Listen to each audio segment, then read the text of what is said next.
कि गौरैया पक्षी समुद्र के तट पर एक वृक्ष पर उसका घोंसला था, वहां वो रहता था। और जो वृक्ष था वो एक मंदिर के परिसर में था, समुद्र के तट पर।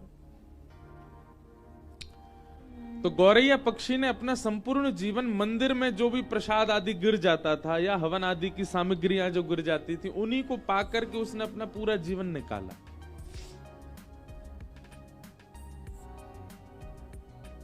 कुछ समय बाद उसके छोटे छोटे अंडे हुए घोंसले में। गौरैया पक्षी जाता मंदिर परिसर में, कहीं कोई यज्ञ हो रहा होता, किसी व्यक्ति के हाथ से प्रसाद गिर जाता या लोग बाग दाना डाल देते, तो मंदिर परिसर से इकट्ठा करके वो पाता था। छोटा सा पक्षी होता गौरैया। एक दिन ज्वार भाटा आया, प्रचंड ज्वार भाटा समुद्र में, और उस ज्वार के कारण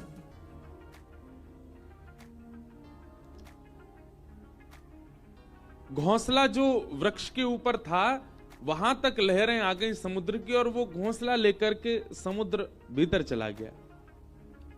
गौरैया पक्षी जब लौट करके आई तो उसने देखा कि मेरा घोंसला तो चला गया। समुद्र के तट पर जाकर के समुद्र नारायण भगवान से हाथ जोड़ के प्रार्थना करने लगी।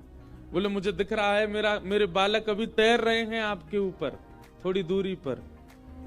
मैंने कुछ बुरा नहीं किया, कुछ गलत नहीं किया, मेरे मन में किसी के प्रति दुर्भाव नहीं है। हे समुद्र नारायण भगवान, आप साक्षात भगवान के स्वरूप हो, मेरी प्रार्थना स्वीकार कीजिए, मेरे घोंसले वापस लौटा दीजिए। मेरे बालक निर्दोष हैं, अभी उन्होंने जन्म भी नहीं लिया। तो गौरैया पक्षी के उस भाव को सुन, जिनके बालक डोल रहे ना बाहर, उनको खेलने तो दो, पर यूं के आओ नहीं थोड़ी शांति से रह जाए। कोई के बालक नहीं है। मैया तेने खा ठानी मन में, बालक अपने छोड़ दिए वन में। अब बेचारी मैया यूं कह रही होगी मैं काय कोट के जाऊं, जगह तो बड़ी मुश्किल से मिली। तो गौरैया पक्षी जब समुद्र नारायण से प्रार्थना करने लगी और अपने भाव कहने लगी, तो वैसे तो समुद्र कभी प्रकट होते नहीं, पर आज प्रकट हो गए। और प्रकट होकर के समुद्र नारायण बोले हंसते हुए, गौरैया पक्षी, तुम मुझसे प्रार्थना तो ऐसे कर रही हो जैसे तुम्हारा कोई अस्तित्व है दुनिया में। तो गौरैया बोली मतलब? बोले जितने जीव पृथ्वी पर रहते हैं ना, उससे कई लाख गुना ज्यादा जीव मेरे अंदर रहते हैं। इस प्रचंड ब्रह्मांड में कोई तुम्हारी आवाज सुन भी रहा है? तुम्हारा कोई अस्तित्व है जो तुम प्रार्थना कर रही हो मुझसे? तो गौरैया पक्षी बोली कहीं ना कहीं मेरे प्राण हैं और मैं जीवित हूं, इसका मतलब मेरा अस्तित्व है, मैं कह सकती हूं आपसे। समुद्र नारायण जोर से हंसने लगे, बोले राम जी प्रचंड सेना लेकर के आए थे, खूब प्रार्थना करी, तब भी मैंने मार्ग नहीं दिया। गौरैया बोली तो अंत तो गत्वा क्या किया ये भी पूरी दुनिया को पता है, सेतु बना दिया आपके ऊपर। समुद्र बोले सीधी बात है, मैं घोंसले वापस नहीं लौटाऊंगा, मेरा कोई स्तर है, मैं साक्षात ऐसे कोई चलता फिरता व्यक्ति नहीं, किसी की भी बात सुन करके उसकी मनवांछित इच्छा पूरी करूंगा। मैं प्रचंड समुद्र हूं, इस पृथ्वी पर सबसे बड़ा राज्य मेरा है, और एक छोटे से पक्षी की बात सुनकर उसका घोंसला लौटाऊंगा मैं? गौरैया पक्षी बोली आपको वैसे तो लौटा देना चाहिए, पर फिर भी आप जिद करेंगे तो फिर मैं भी जिद पे आ जाऊंगी। तो समुद्र नारायण और ऐसे, तुम जिद करके क्या करोगी? बोलो मैं आपको सुखा दूंगी। समुद्र नारायण खूब हंसे, बोले अच्छा है, अपने अहम में ही रहो तुम जीवन भर, छोटी सी पक्षी, दिखती भी नहीं हो तुम, एक लहर में भीतर ले जाऊंगा और मुझसे कह रही हो मुझे सिखाओगी? गौरैया बोली हाँ मैं सुखा दूंगी। कैसे सुखाओगी? तो गौरैया पक्षी जावे, छोटी सी वो छोटा सा वो पक्षी, इतनी सी उसकी चोंच, फिर वहां खला के फिर लौट के आ जाए। समुद्र नारायण हंसने लगे, बोले लगे रहो, बहुत बढ़िया, ऐसे जीवन निकल जाए तुम्हारा। बोले जितना तुम अपनी चोंच में भर रही हो ना, उससे करोड़ टन ज्यादा जल हर प्रतिक्षण मेरे अंदर आ रहा है नदियों का। कोई फायदा नहीं है, कोई अस्तित्व नहीं है इसका। गौरैया बोली चाहे कुछ ना हो पर मैं तुमको सुखा के मानूंगी। समुद्र नारायण बोले लगे रहो, हम जाते हैं। समुद्र प्रस्थान कर गए और गौरैया लगी अपनी चोंच में भरे जल, फिर दूर जाके फिर खलावे, फिर लौट के आवे, फिर भरे जल, फिर दूर जाके खला के फिर आवे। उस पक्षी को देख करके गौरैया पक्षी जो समाज था ना, सब में चर्चा होने लगी और सब आपस में सोचने लगे हमारी प्रजाति की छोटी सी पक्षी, इसने कितना बड़ा बेड़ा उठाया समुद्र को सुखाने का, जो कि असंभव है, पर अपने हक के लिए लड़ रही है। हमें इसका साथ देना चाहिए। 2-3 दिन बाद देखते देखते 1 से 2, 2 से 200, 200 से 2 लाख, 2 लाख से 2 करोड़ गौरैया पक्षी हो गए। वहां विश्व भर के जितने पक्षी थे सब आ गए, सब अपनी चोंच में समुद्र का जल भरें और जाकर के खिला दें। समुद्र और हंसने लगे, बोले वाह, कर लो आप लोग अपना प्रयास। पृथ्वी पर जितने गौरैया पक्षी हैं सब आ गए समुद्र को खिलाने के लिए, लेकिन फिर भी कोई समुद्र पर फर्क तो पड़ना नहीं था। गौरैया पक्षी के इस प्रयास को देख करके अन्य पक्षी समाज ने भी विचार किया कि हैं तो ये भी पक्षी, हम भी पक्षी, हमें इनका साथ देना चाहिए। तो तोताओं का समाज, कबूतरों का समाज और जितने भी उड़ने वाले पक्षी हैं सब अपने अपने परिवार और समाज को लेकर के आ गए और सब लगे चोंच में जल भरे और ले जाके दूर खला में करोड़ों अरबों खरबों की तादाद में पक्षी अपनी चोंच में जल भर भर के ले जा रहे हैं और दूर खिला रहे हैं। नारद जी पृथ्वी पर आए, बोले भैया ये क्या कर रहे हो आप लोग? बोले समुद्र को सुखा रहे हैं। नारद जी भी हंस रहे, बोले ये हो सकता है कभी? कभी नहीं हो सकता। समुद्र को कोई नहीं खिला सकता, कोई नहीं सुखा सकता। तब पूरी कथा नारद जी को बताई। बोले हम जानते हैं कि हम समुद्र को नहीं सुखा सकते, पर समुद्र का अहंकार हमको तोड़ना है। हम लगे, हम भले अपने प्राण त्याग दें, पर पीछे नहीं हटेंगे, करेंगे। नारद जी ने जब पूरी बात सुनी कि इस प्रकार गौरैया पक्षी के घोंसले ले गए और फिर समुद्र ने अहंकार में कहा कि तुम्हारा कोई अस्तित्व थोड़ी है, तुम्हारे लिए मैं घोंसले वापस थोड़ी करूंगा। जब प्रकट हो ही गए थे तो दे देने थे, लेकिन समुद्र ने अभिमान किया, जिसकी वजह से सारे पक्षी लगे उसको सुखाने में। नारद जी महाराज बोले यदि मैं इनकी सहायता कर दूं तो यह काम संभव हो सकता है। नारद जी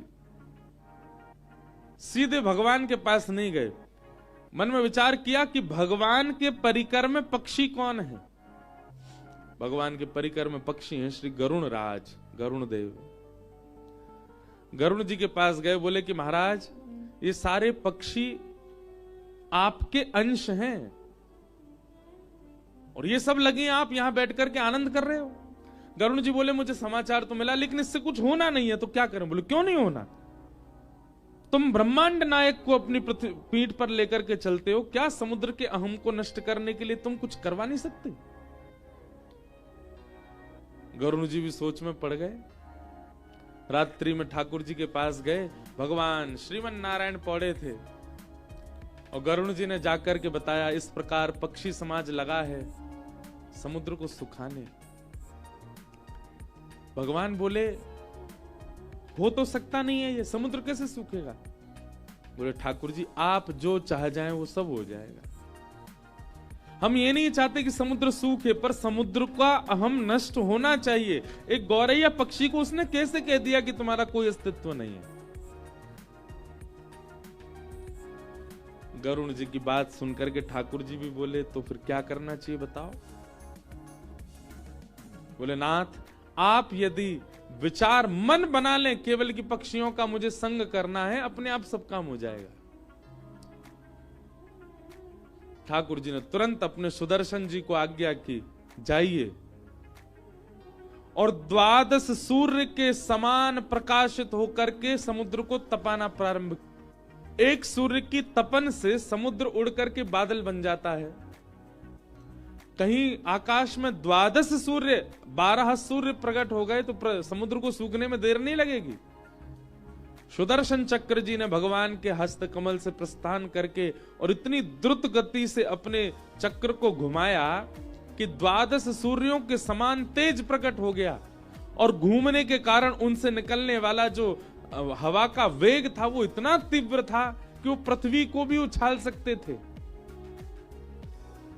आकाश में आकर के जैसे ही सुदर्शन जी ने अपने वेग को करना प्रारंभ किया और 12 सूर्यों के समान तेज प्रकट हुआ, जो समुद्र 100 वर्षों में उड़ करके कुछ बादल बना पाता था वो क्षण भर में उड़ने लगा।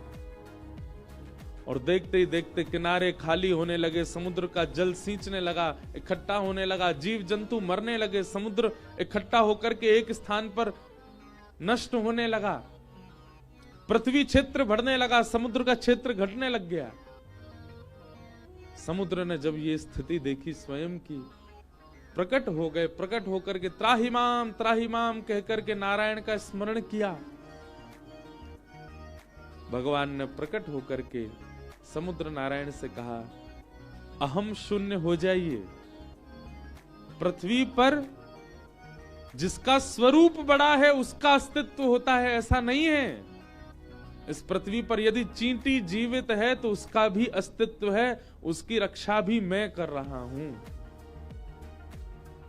आप उसके प्रति भी ये भाव नहीं रख सकते कि उसका कोई अस्तित्व नहीं है। एक चींटी रहती है, वह भी बालकों को जन्म देती है, ठाकुर जी कहते हैं वहां भी मेरी दृष्टि जाती है, उसको भी मैं देखता हूं।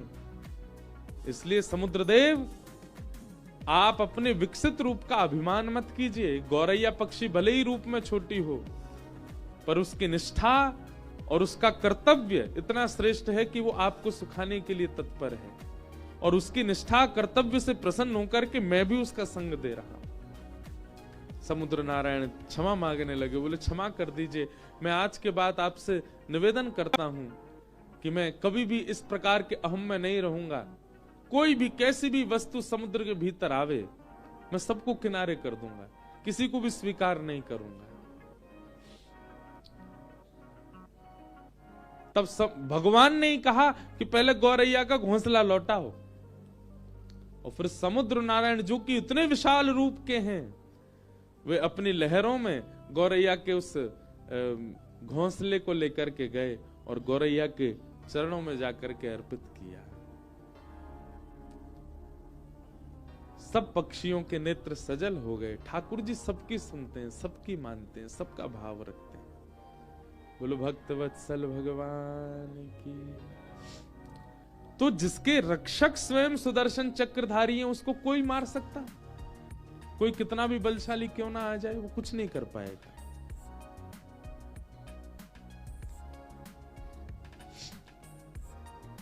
सोते हुए 5 पांडवों को मारने के लिए अश्वत्थामा गए, पर भगवान पांडवों को लेकर के कहीं और चले गए। द्रौपदी के 5 पुत्र मार दिए। अश्वत्थामा पकड़ा गया, और अश्वत्थामा को मारने के लिए अर्जुन ने जब सबके सामने प्रस्तुत किया, तो द्रौपदी ने अश्वत्थामा को मुक्त करने के लिए आज्ञा की, निवेदन किया। भगवान ने द्रौपदी के इस दया भाव को देखकर के द्रौपदी को नाम दिया कृष्णा। अश्वत्थामा ने अपनी मृत्यु का बदला लेने के लिए, अपने ऊपर हुए अपमान का बदला लेने के लिए ब्रह्मास्त्र छोड़ दिया। उत्तरा के गर्भस्थ शिशु को मारने के लिए जब ब्रह्मास्त्र छोड़ा, उत्तरा दौड़ी दौड़ी भगवान की शरण में गई, और भगवान ने उत्तरा के गर्भ में प्रवेश करके जिस बालक की रक्षा की, वही बालक है परीक्षित। हमारे पूज्य गुरुदेव भगवान एक बहुत सुंदर बात कहते हैं कि भगवान ने गर्भ में जाकर के परीक्षित की रक्षा की। ऐसा कौन सा गुण है परीक्षित में जिसके लिए ठाकुर जी ने उसकी रक्षा की? पूज्य पिताजी महाराज के गुरुदेव श्री रामानुज गुरु जी एक जगह लिखते हैं कि ठाकुर जी ने देखा इस बालक में कोई गुण हो चाहे ना हो, परंतु भविष्य में चल करके ये मेरी कथा का श्रोता बनेगा, मुख्य श्रोता बनेगा। इसलिए ठाकुर जी ने गर्भ में प्रवेश करके परीक्षित की रक्षा की। आप सब लोग विचार कीजिए, श्रवण करने वाला, सत्संग करने वाला ठाकुर जी को कितना प्रिय होता है। परीक्षित ने और कुछ नहीं किया। आप संपूर्ण परीक्षित का चरित्र देखिए। परीक्षित ने एक सुदृढ़ राज्य में रह करके राज शासन किया, जो कि पूर्व से ही व्यवस्थित था, उसको कुछ व्यवस्था करनी नहीं पड़ी। क्यों भगवान ने परीक्षित को बचाया? क्या कारण था परीक्षित की रक्षा का? क्योंकि कहीं ना कहीं ठाकुर जी जानते हैं कि वो कथा का श्रोता है। उसके कथा श्रवण करने से करोड़ों जनमानस को कथा श्रवण करने को मिलेगी, इसलिए ठाकुर जी ने उसकी रक्षा की। बंधुओं, इस बात को सुनकर के कभी कभी मुझे ऐसा अनुभव होता है, आपको भी होना चाहिए। हम अपने जीवन में कई ऐसी परिस्थितियों से बच करके आए जहां हमारी मृत्यु सामने खड़ी थी। मैंने भी अपने 27 वर्ष के जीवन में कई ऐसे अनुभव किए हैं कि जहां मृत्यु सामने थी, पर ठाकुर जी ने रक्षा की। उस समय तो ऐसा लगा था कि मेरे पुण्यों ने मुझे बचा लिया होगा, या मेरे सत्कर्मों ने मुझे बचा लिया, या ठाकुर जी की मुझ पर कृपा है इसलिए मेरे प्राण रक्षा हो गई। परंतु इस कथा को कहते हुए आज मन में भाव आता है, ठाकुर जी ने कहीं ना कहीं रक्षा इसलिए की, इससे मुझे कईयों को कथा सुनवानी है, अभी कईयों को भक्ति मार्ग दिलाना है। अभी आप सबकी भी रक्षा इसीलिए हो रही होगी, यजमानों की रक्षा भी इसीलिए हो रही होगी। ठाकुर जी मन में विचार करते होंगे, इनके यजमानत्व में कथा में इतने लोग कथा सुनेंगे, कहीं ना कहीं इसकी रक्षा करो।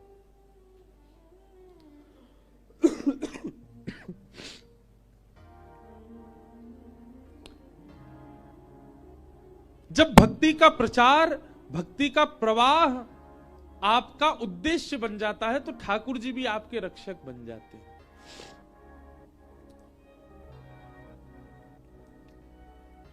और एक बात और कहूं बंधुओं, हृदय से बहुत ध्यानपूर्वक सुनिएगा।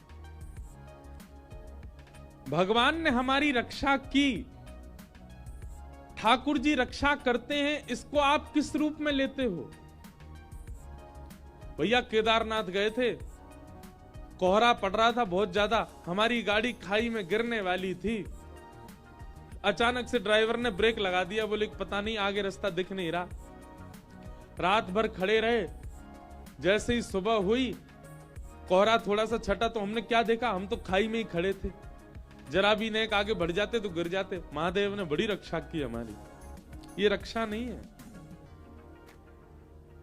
ठाकुर जी आपकी रक्षा करते हैं, इसका मतलब ये ना समझें कि इस प्रकार की घटनाओं से रक्षा, वह भी रक्षा है, परंतु विशेष रूप से ठाकुर जी की रक्षा किसे कहेंगे आप?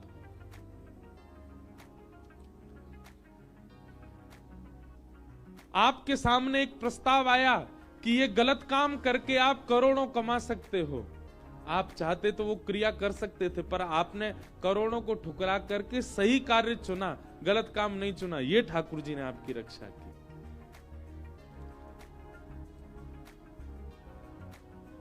आपके सामने गलत मार्ग आ गए, जिन मार्ग पर जाकर के आप बहुत कुछ हासिल कर सकते थे अपने जीवन में, धन संपत्ति वैभव ऐश्वर्य, पर आपने सतमार्ग को चुना, गलत मार्ग को नहीं। सतमार्ग में रूखी रोटी खाना हमको प्रिय है, गलत मार्ग पर जाकर के 56 भोग नहीं खाना है। इस प्रकार से अपने सतमार्ग को चुनना एक प्रकार की ठाकुर जी के द्वारा आपकी रक्षा है। कई लोग अपने जीवन में दूषित मार्ग अपना लेते हैं, उसके बाद बहुत संपत्ति, बहुत धन, बहुत ऐश्वर्य उनके जीवन में आ जाता है, परंतु वे अंदर ही अंदर जानते हैं कि हम इस स्थिति में कैसे आए, गलत मार्ग चुन करके आए। एक प्रकार से यही मानो कि ठाकुर जी ने उनकी रक्षा नहीं की, पर व्यक्ति एक गलत मार्ग ना चुन करके सदमार्ग चुनता है, भले ही एक छोटे से घर में रहता है, 100 गज के मकान में रहता है, केवल एक समय की रोटी खा पाता है, परंतु उसको इस बात का गर्व है कि मैंने गलत मार्ग नहीं चुना। असली रक्षक उसी के थे ठाकुर जी।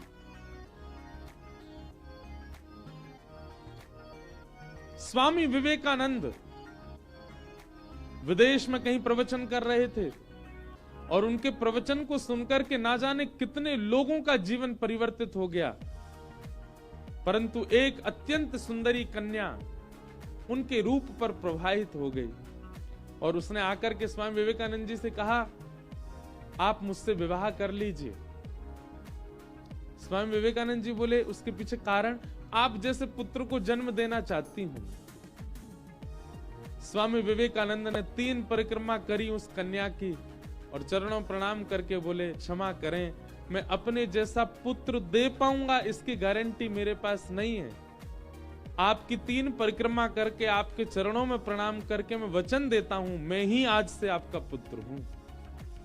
मेरे जैसा पुत्र चाहिए ना, मैं ही पुत्र हूं आपका, आप मुझे ही पुत्र मान लो। इसे कहते हैं ठाकुर जी के द्वारा की गई रक्षा। आपके मन की, आपके भाव की, आपकी इंद्रियों की, आपकी विचारधारा की जब दूषित मार्ग से रक्षा होती है, उसको वास्तविक रक्षा मानिए ठाकुर जी की।